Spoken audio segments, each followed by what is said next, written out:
Bhagavate Vasudevaya. Om Namo Bhagavate Vasudevaya. Om Namo Bhagavate Vasudevaya.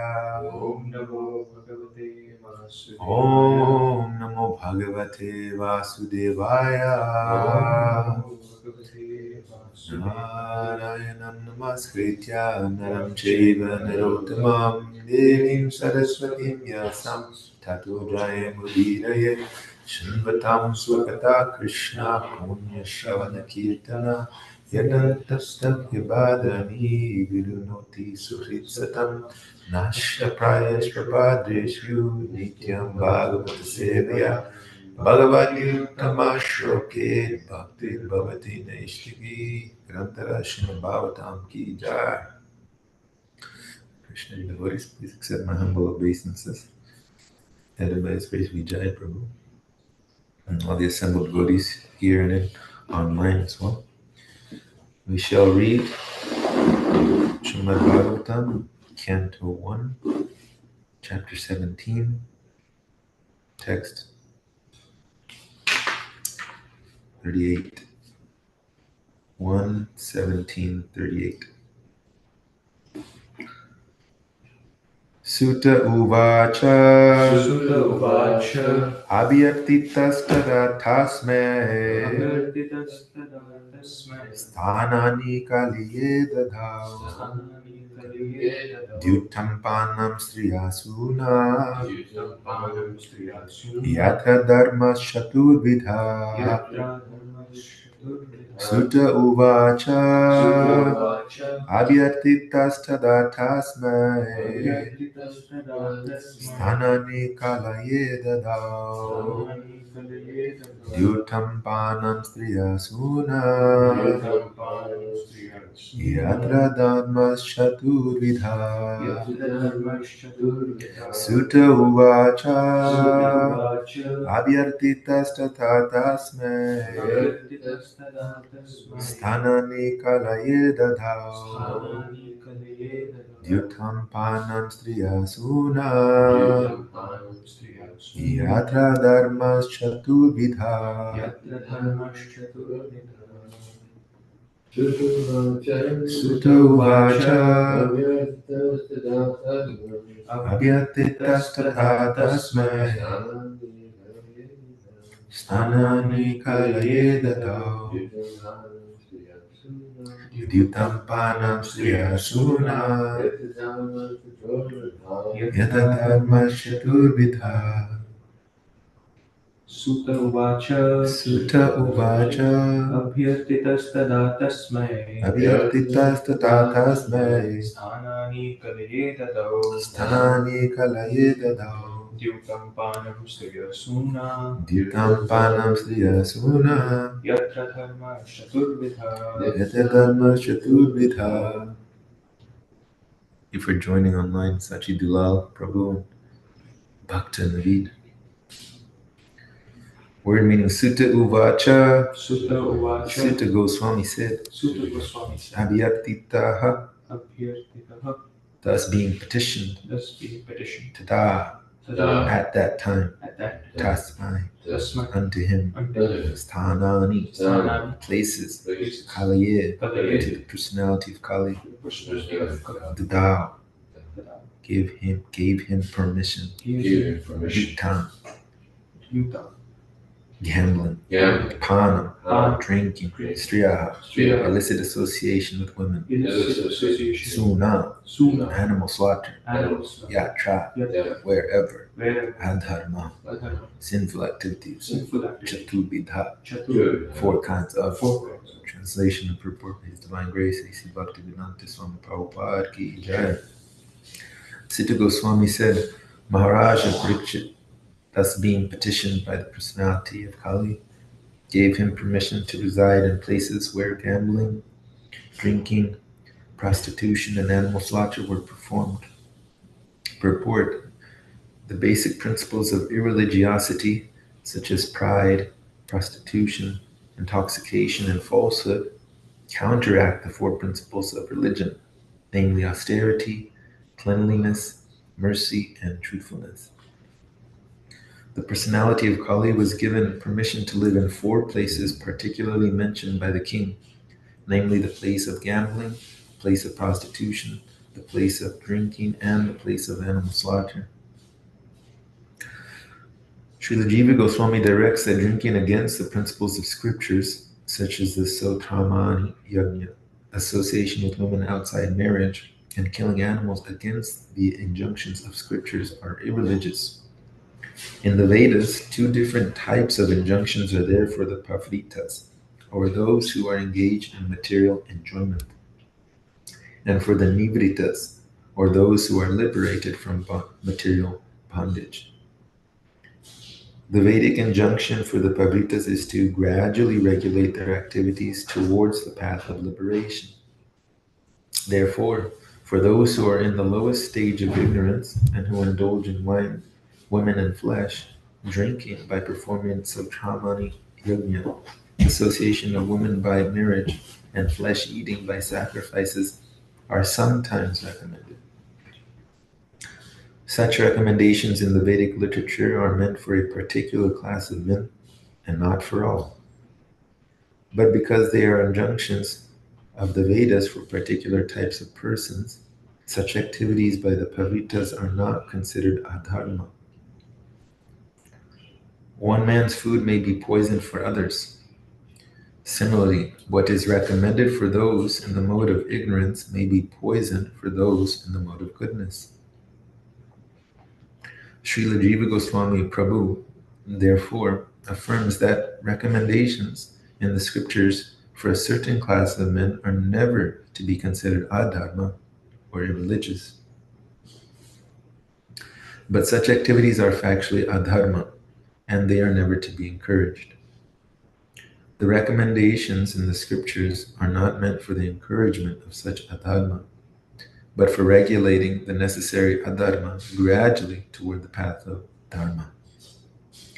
Following in the footsteps of Maharaj Parikshit, it is the duty of all executive heads of states to see that the principles of religion, namely austerity, cleanliness, mercy, and truthfulness, are established in the state, and that the principles of irreligion, namely pride, illicit female association or prostitution, intoxication, and falsity, are checked by all means. And to make the best use of a bad bargain, the personality of Kali may be transferred to places of gambling, drinking, prostitution, and slaughterhouses, if there are any places like that. Those who are addicted to these irreligious habits may be regulated by the injunctions of the scripture. In no circumstances should they be encouraged by any state. In other words, the state should categorically stop all sorts of gambling, drinking, prostitution, and falsity. The state which wants to eradicate corruption by majority may introduce the principles of religion in the following manner. 1. 2 compulsory fasting days in a month, if not more, austerity. Even from the economic point of view, such 2 fasting days in a month in the state will save tons of food, and the system will also act very favorably on the general health of the citizens. 2. There must be compulsory marriage of young boys and girls attaining 24 years of age and 16 years of age, respectively. There is no harm in coeducation in the schools and colleges, provided the boys and girls are duly married, and in case there is any intimate connection between a male and female student, they should be married properly without illicit relation. The Divorce Act is encouraging prostitution, and this should be abolished. 3. The citizens of the state must give in charity up to 50% of their income for the purpose of creating a spiritual atmosphere in the state or in human society, both individually and collectively. They should preach the principles of Bhagavatam by A. Karma Yoga, or doing everything for the satisfaction of the Lord. B. Regular hearing of the Srimad Bhagavatam from the authorized persons or realized souls. C. Chanting the glories of the Lord congregationally, at home or at places of worship. D. Rendering all kinds of service to the Bhagavatas engaged in preaching Srimad Bhagavatam. and E, residing in a place where the atmosphere is saturated with God consciousness. If the state is regulated by the above process, naturally there will be God consciousness everywhere. Gambling of all description, even speculative business enterprise, is considered to be degrading. And when gambling is encouraged in the state, there is a complete disappearance of truthfulness. Allowing young boys and girls to remain unmarried more than the above mentioned ages and licensing animal slaughterhouses of all description should be at once prohibited. The flesh eaters may be allowed to take flesh as mentioned in the scriptures and not otherwise. Intoxication of all description, even smoking cigarettes, chewing tobacco, or the drinking of tea, must be prohibited. Om Aghana Timirandasya Jnanam Chakshuraka Chakshurumilitam Yena Tasmai Shri Gurave Namah Namah Om Vishnupadaya Krishna Prasthaya Gurave Srimate Bhaktivedanta Swami Nityanande Namaste Saraswate Devi Gauravani Prachadine Nirvishesha Shunyavadi Paschatya Deshatarine Jai Shri Krishna Chaitanya Prabhu Nityananda Shri Advaita Gadadhar Srivasadi Gaura Bhaktavinda Hare Krishna Krishna Krishna Hare Hare Hare Rama Rama Rama Hare Hare. 1738 translation. Sutta Goswami said, Maharaj Parikshit, thus being petitioned by the personality of Godhead, gave him permission to reside in places where gambling, drinking, prostitution, and animal slaughter were performed. This is a loaded purport. Prabhupada extracted nectar. And in studying for this verse, and studying His Holiness Chandamuli Maharaj, and they said right away, human life is meant for restriction. And also my Guru Maharaj, he says the Bhagavad Gita is actually a book of discipline, let's be honest. It disciplines one to take to spiritual life. And there's do's and don'ts also. The restriction, just to be clear, because His Grace Ashishka Maharaj said, if we don't actually understand specifically what a word means, then it could really mean anything. And then that easily can misguide one. And therefore, these definitions are of utmost importance. Restrict in a general sense, probably we know here though, I mean, re is back and stringere to draw tight. That which restricts. We have the 4 restrictions we know. Okay? No gambling, no intoxication, no illicit sex, and no meat eating, flesh eating. Now, some people don't consider fish and eggs and meat eating. I had one friend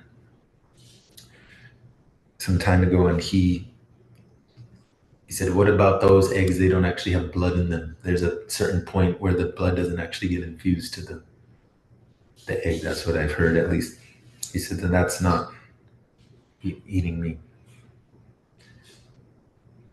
So we don't have, one doesn't have the Shastra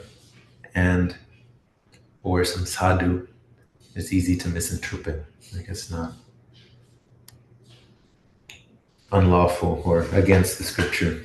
It's very important to understand. Well, Maharaj mentioned, His Holiness Chandamuli Maharaj, he said that as human life is meant for restriction, it distinguishes that which is from animal life. And so many times we've heard this, or Pashu is different from the Nadas, or the humans. And the reason is because the animals, they're simply acting under the material energy. Eat, sleep, mate, defend, and little attention maybe from those that are domesticated. Other than that, they're living according to their perception of happiness. However, the human can question outside. And here it gives, in the purport, it gives distinction between the pravritas, those who are engaged in material enjoyment, and nivritas, those who are on the liberated path from material bondage. And then it also gives some purpose behind the Vedic injunctions. It's to gradually regulate the activities toward the path of liberation. So it's all intentional. Again, that sometimes it's misinterpreted. I already had mentioned in this past, I had a conversation with two Mohammedans, and they were saying, my God says it's okay to eat meat, and your God says it's not. Is it the same God? Who's God? How many gods are there? All these things. But that's also covered in the Vedas. Vishalji went over that mamsa, right? Mam, me, and sa, you. The mantra is, if you go out on a dark moon night only, which means once in a lunar cycle, 29 and a half days, roughly. So not every day. And from the grocery store or whatever it is, you actually go and personally kill that animal or whoever's the leader.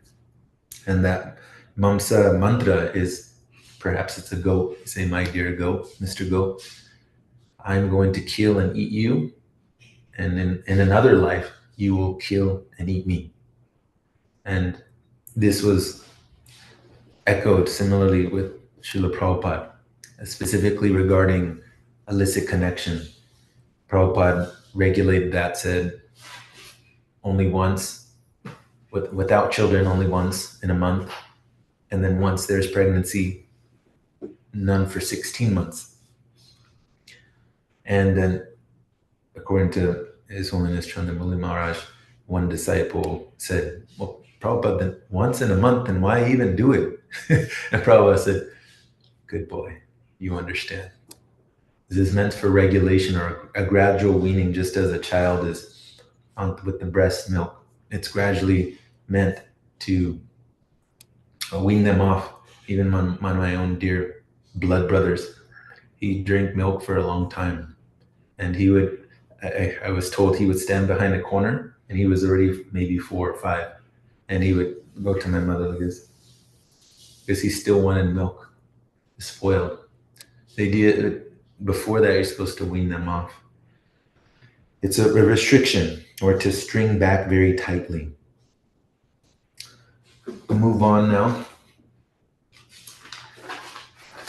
As humans, we also have the capacity to generate good fortune or destruction according to the consciousness of the individual.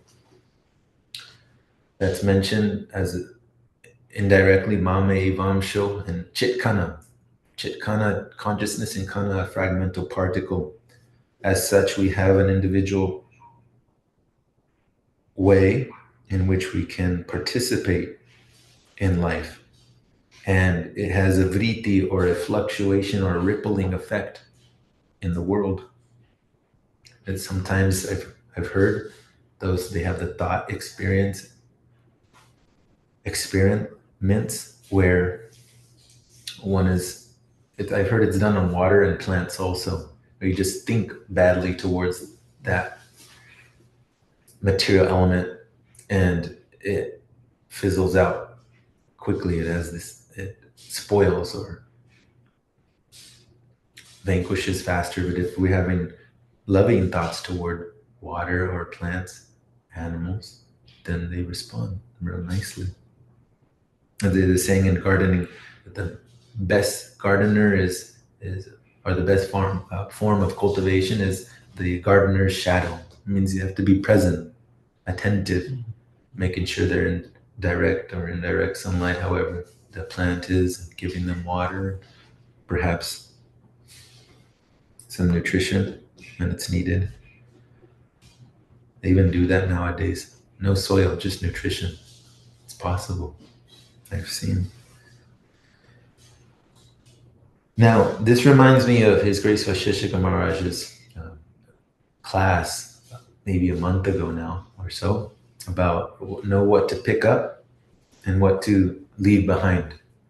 And he gave very clearly 6 things. Leave behind news,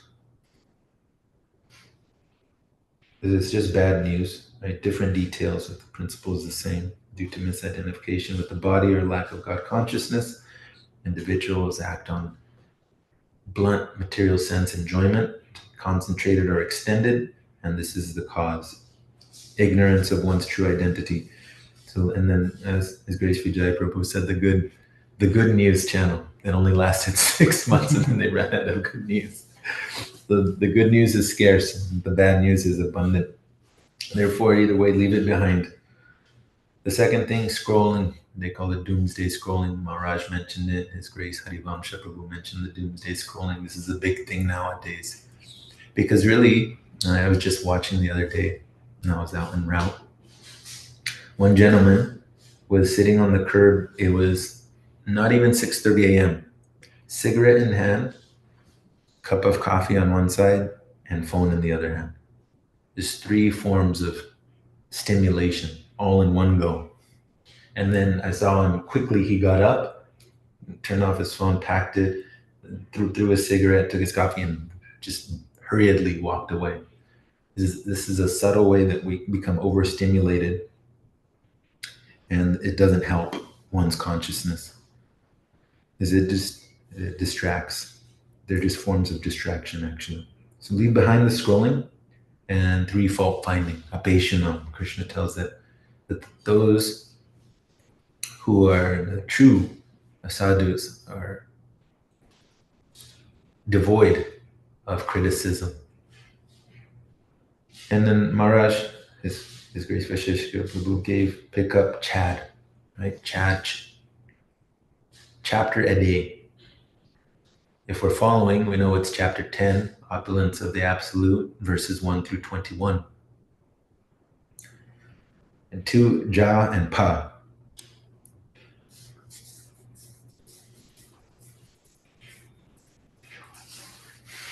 Pick up japa regularly. And according to one's capacity. Maharaj said SNS, smallest next step. If it's too sporadic, it means that it's not practical. So the honesty is the principle for any bona fide practice or habit to be taken up. The first thing is start where we're at. Otherwise, it's not possible. This is the main reason why New Year's resolutions, or any resolution for that matter, fail in due course of time, because it's all this enthusiasm, which is great. However, it's not practical for the individual or group, and therefore it goes away.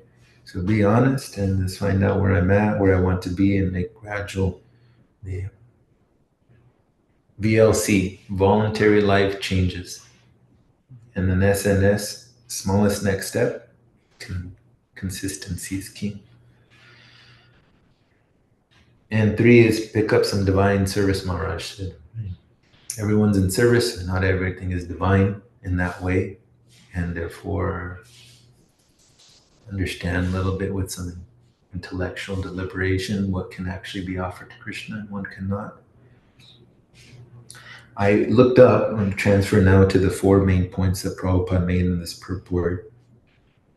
And this is all an estimation, of course, that it's been looked up and organized online by someone, at least.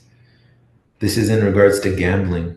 And that according to the US in 2024, $172 billion was spent on gambling in different forms. 2, drinking in the US in 2024, $304 billion spent on different forms of intoxication, specifically in the form of beverages. And then 3, prostitution, which is, I just learned, it's actually sanctioned in some counties of Nevada. They just call them brothels. And this is difficult because it's an underground market for the most part. Outside of those, 150 billion. And this, according to online, that exceeds the NFL, National Football League, and the NBA, National Basketball Association, the professionals' revenue. NFL is only 19.3 billion and NBA 12.1 billion, comparatively to 150 billion. And then slaughterhouses, this is more of what the USDA has, before I give the figure, USDA is a United States Department of Agriculture.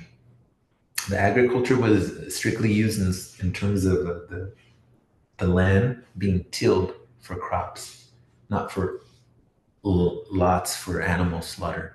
It was grouped up in due course of time in that way, and now it's categorically USDA. It means meat of flesh eating. There, I just want to read a few figures here because it makes it practical.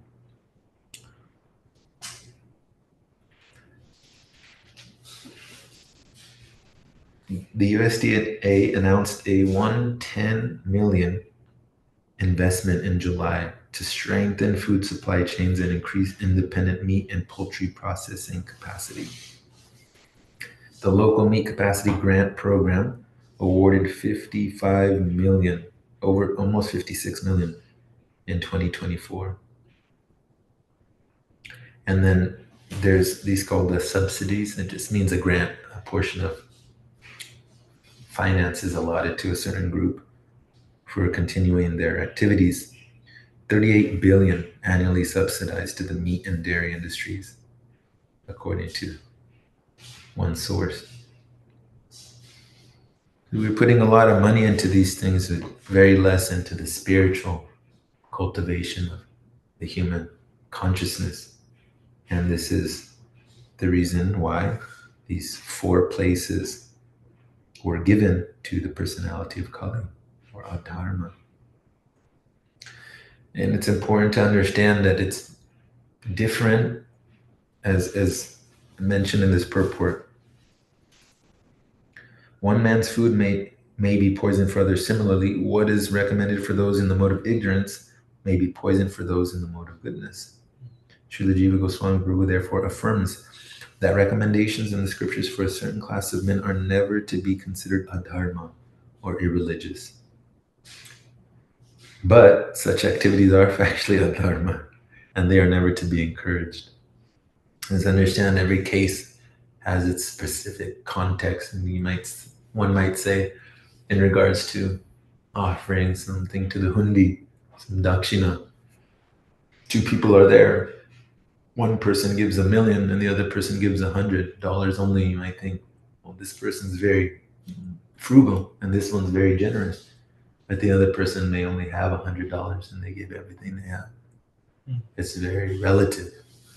It's important to understand context and avoid this judgment. Rupa Goswami, he gave it strictly with how one should invest one's material wealth. 50% for Krishna consciousness, 25% for the bank, for emergencies, and then 25% for the daily maintenance.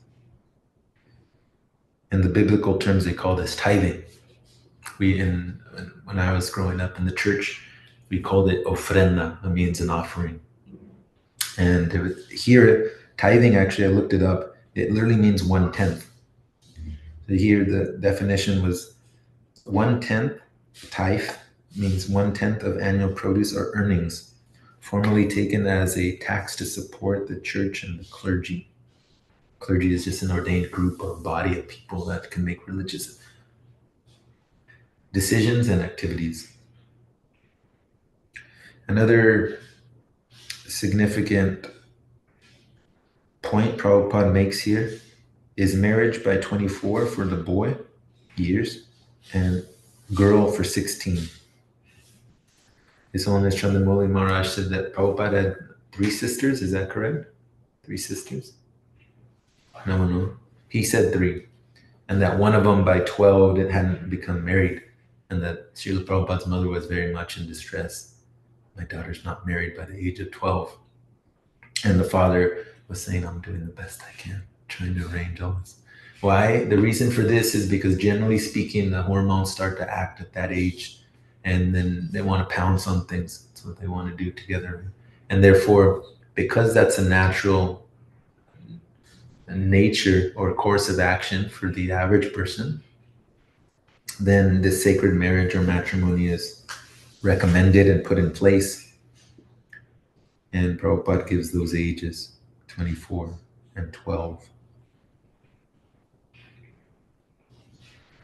Now, one thing that happens when one doesn't observe the 4 rules or the 4 restrictions as far as possible is this vipadyaya happens. It's a Sanskrit word. It means misconception or wrong knowledge or error. And this is the average person and group in this age. We don't have to look far. And another point here is about the marriage. I know Srila Prabhupada was given some backlash for participating in marrying his disciples and so forth. And Prabhupada mentions that within the society, there's a necessity to create God-conscious children or Krishna-conscious children, and therefore he conduct these marriages or oversee them. His Holiness Bhakti Vikaswan Maharaj also mentioned this in a video I watched, and he said, I might even be getting some pressure for even speaking about such things because Sanya is supposed to be detached from these things. But time, place, circumstance, very important when moving forward regarding these things.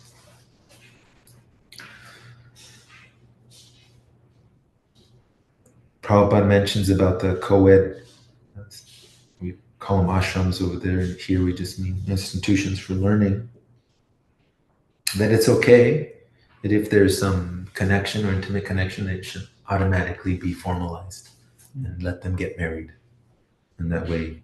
And then, as I mentioned earlier, and maybe you already knew, is once a month on the full moon, or a new moon, dark night, which is once every 29.5 days. Now, here, 2 compulsory fasting days in the month. This is the austerity. And economically, imagine how much money, time, and resource one will save from observing these 2, if everyone did it in the world. But to speak of their physical and emotional health, is generally speaking, those that are very overweight, they have some traumatic experience that they're trying to feel through this because there's this what you call bhoga rasa, and then there's the bhakti rasa, right? The bhoga rasa means that which is derived, that sense enjoyment that is derived from these blunt senses, of which the tongue is very easy to satisfy, right? Because right away we touch, the tongue gets in contact with some food stuff, and right away the gratification is there. It doesn't take long. Mm-hmm. And therefore that's one way that individuals cope with traumatic experiences. And these obesity is therefore comes rampant. It's also an addiction for some people, and just as dangerous as any other thing. I met one gentleman. Well, I knew him already, but I saw him again on book distribution on Wednesday. And his name's Elijah. He's a surfer. And he always comes up, Krishna. And we talked a little bit. He opened his heart, basically said he was an addict of meth for 12 years, I think he said. He said, but now I just looked out into the ocean and I saw someone surfing. I said, I want to do that too. And this is his meditation, he said. It's okay, better than what he was doing before. The idea is that everyone has an addiction. What is advised to be articulated and directed to is what to be addicted to. Everyone has the propensity. Therefore, become addicted to Krishna consciousness. His Holiness Chandamuli Maharaj also gave the idea of concessions are made, such as brothels and intoxication and so forth, to keep them connected to the Vedas and eventually again wean them off. Otherwise, they'll do it anyway. And to degrade others unnecessarily, their consciousness will be polluted and the person themselves will be degraded into another hellish body.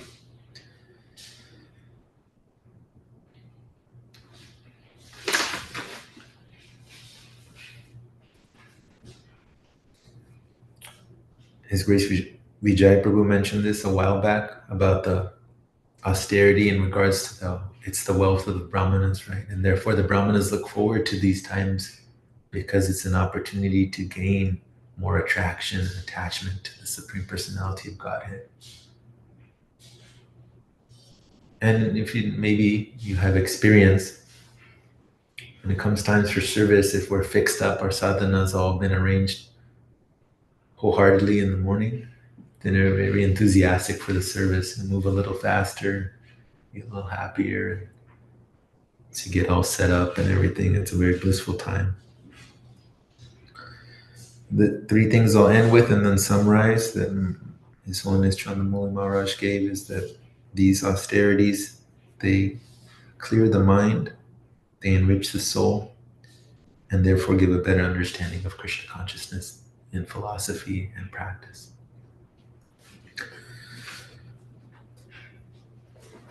If one is under vipadhyaya or wrong knowledge, then they're given 4 places to dwell, which are mentioned as places of gambling, drinking, prostitution, and slaughterhouses, all which are multi-million and billion-dollar industries. Counteract them by austerity, making union between boy and girl sacred. Give charity.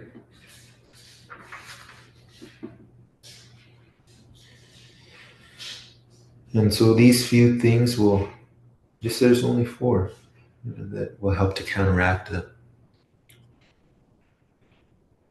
adharma.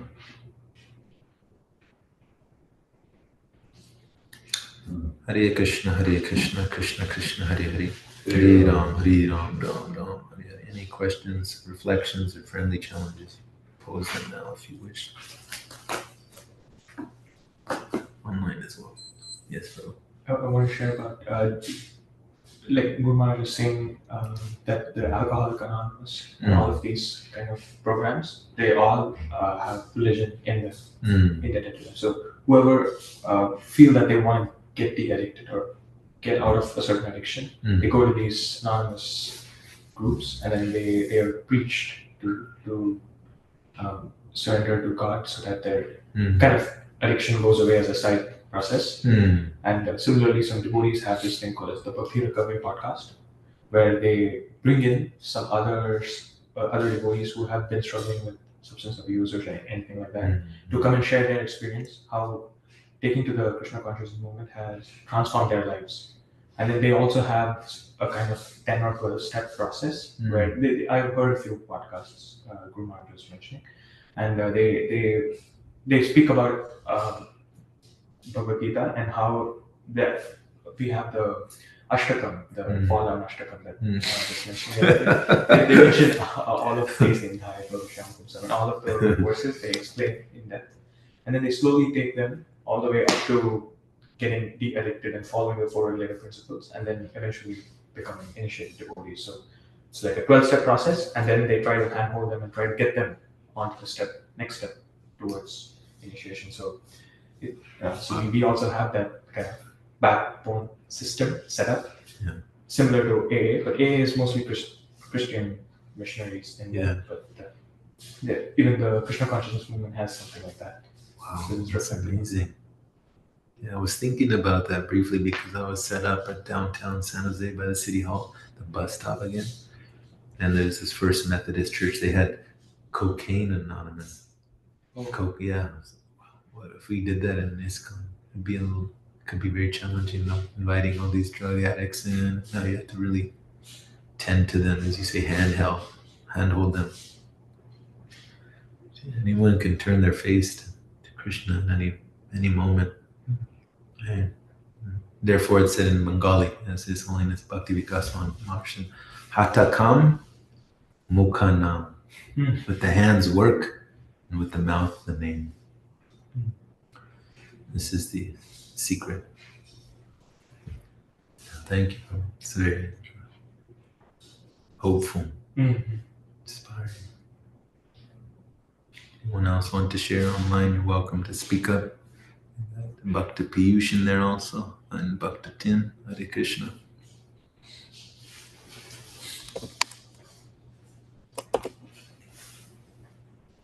Yeah, Hare Krishna. Thank you so Yes. much for the class. I was just reflecting, or I just wanted to add one thing from when I was reading, when we were reading through the purport. The point about austerity, and a lot of people might feel that why should we fast it? And there's also even I was remembering Nobel Prize that was given in medicine to a few years ago to a Chinese researcher who basically said exactly what the Vedas say. He gave some. It was inspired actually based off of a Vedic study, but he took credit on it. But that's beside the point. But in that, it explained the importance of fasting twice a month on Ekadashi, on that specific day, because with the lunar cycle and the tidal cycle, there is some correlation. But at least twice a month, it should be. One should fast fully, and that leads to more than a 60% reduction in cancer risk and a lot of other diseases. So that's another health benefit, other than just the fact that you're performing austerity, which helps your spiritual growth. So that's another thing that I was remembering. Yeah, this is a great point. It's a Japanese scientist. Oh, yeah. So you got this autophagy, it's called. Yes. Yeah, auto means automatically done. Phagy means to eat. So the cells go through this, basically a survival of the fittest. That which is old or doesn't work, useless, they get done away with, actually. And this is this process of called autophagy, and that's one of the natural byproduct benefits of observing fasting, or we call these Ekadashi and Upavasana days, to reside closer to the Lord by decreasing the material demands. And such a great point, Dr. Shravan, thank you. If there's nothing else, we can close here. Very grateful for your time and attention.